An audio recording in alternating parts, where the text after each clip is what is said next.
अब आपको लिए चलता हूं एक बहुत बड़े शहर जो पानी में डूब चुका है। फिर गया गुरुग्राम पानी में।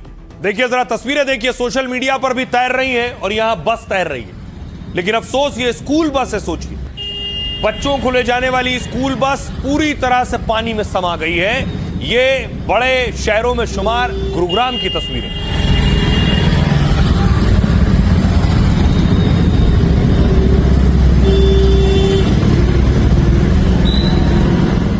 अब देखिए गुरुग्राम की अगली तस्वीर देखिए। ये बच्चा पानी में फंस गया, पानी के बीच रोने लगा। शायद इसने इस तरह की तस्वीर पहली बार देखी।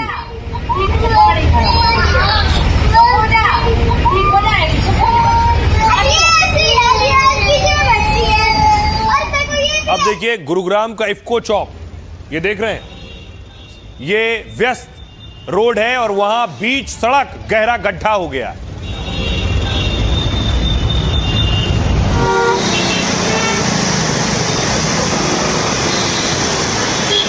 तो सड़क पर गड्ढा तक तो अलग बात है, लेकिन सोसाइटी के अंदर हाल देखिए। सोसाइटी पानी पानी है, गंदगी भी है और वहां भी पानी भरा हुआ।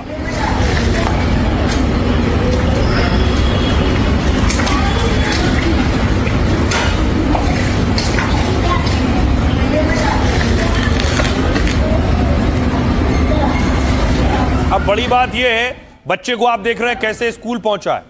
बड़ी चीज यह है कि करोड़ों की कमाई, फिर भी गुरुग्राम पानी पानी कैसे हो जाता है।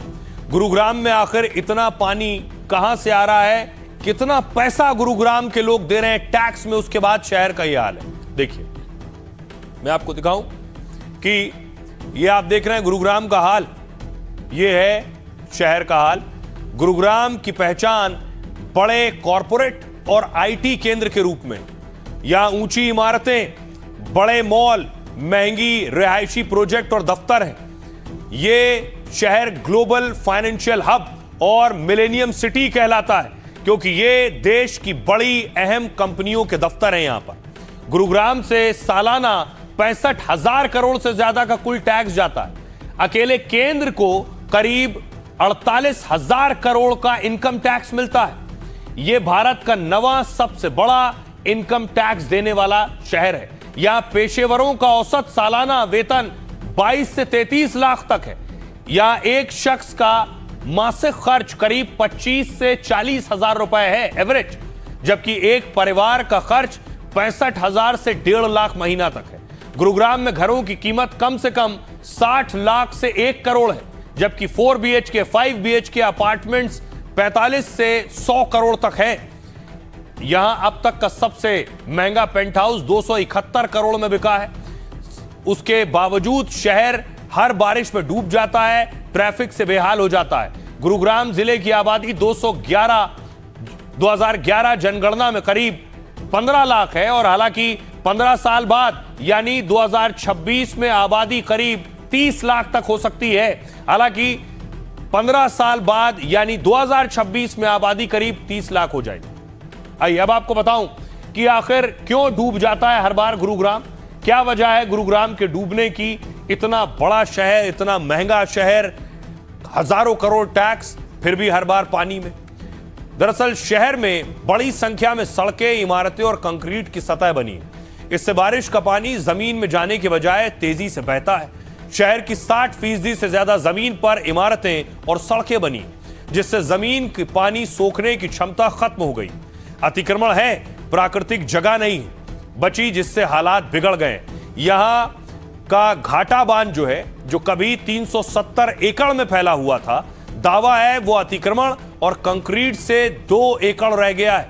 अरावली पहाड़ियों से उतरने वाले पानी को रोकने के लिए अब यहां कोई बड़ा तालाब या बफर सिस्टम नहीं बचा है, जिससे पानी पूरी रफ्तार से सीधे रिहायशी इलाकों में घुसता है।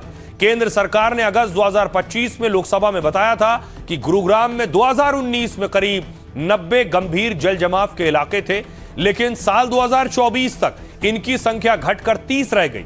इसके बावजूद गुरुग्राम का जल निकासी सिस्टम नाकाफी है, जिससे थोड़ी सी बारिश में सड़कें और गलियां तालाब बन जाती हैं। अब भी यही हुआ है और प्रशासन ने वर्क फ्रॉम होम की सलाह दी है, लेकिन हर साल ऐसे ही हालात होते हैं मगर ठोस समाधान नहीं है। सुनिए क्या कुछ कह रहे हैं स्थानीय लोग और नेता। जब भी 50 mm 60 mm बारिश होती है पूरे गुरुग्राम में जल भराव हो जाता है और सारा ट्रैफिक जो है वो सड़कों पे। और कल तो बड़े दुखदाई बात है, स्कूल के बसें फंस गई सुभाष चौक के पास, देख लीजिए, और बच्चों को 4-5 घंटे बस में रहना पड़ा भूखे प्यासे। इससे ज्यादा दर्दनाक बात हो नहीं सकती। जब आप लोगों को देखो हेल्पलेस, मतलब लाचारी की तरह लोग घूम रहे हैं, उनको समझ ही नहीं आ रहा वो कहाँ जाएं, कैसे करें। क्या यही मिलेनियम सिटी है? मतलब शर्म नहीं आती एडमिनिस्ट्रेशन को, सरकार को? क्या हाल बना दिया गुड़गांव का। कोई परिस्थिति ऐसी नहीं है, कितने ही साल हो गए यहाँ पे कि कोई सुधार हुआ हो। पानी और पानी, सिर्फ और सिर्फ पानी रह जाता है यहाँ। प्रशासन कहता है कि हमने ये कर दिया वो कर दिया, जमीनी स्तर पे तो वो दिखता नहीं है। बरसात के बाद कुछ भी पीटते रहो, सांप निकल गया लाठी पीटते रहो, वो वाली बात है, बाकी कोई मजे वाली बात नहीं। हर साल एडवाइजरी जारी होती है, हर साल बारिश में मानो जिंदगी रुक सी जाती है। सरकार को इतना टैक्स देने का क्या फायदा है हमारा? क्या सरकार को नहीं चाहिए कि जिस तरह से वो बाहर से बिजनेस लाती है उसी तरह बाहर से जो है सिस्टम्स भी लेके आए, कुछ सीख के आए। हरियाणा जो आज फाइनेंशियली गड़बड़ी का नंबर 1 स्टेट बन चुका है, जहां फाइनेंशियल फ्रॉड हो रहे हैं, जहां इकोनॉमिक फ्रॉड हो रहे हैं, अब हरियाणा नंबर 1 बन चुका है। और दूसरी तरफ उनके मुख्यमंत्री कभी पंजाब, कभी किसी और स्टेट में टूरिज्म पे निकलते रहते हैं। ये एक अलग डिपार्टमेंट है उसके लिए, तो उसके लिए भी मैं देखती हूँ कि सीएम साहब और सारे की सारे मीटिंग्स लेते रहते हैं।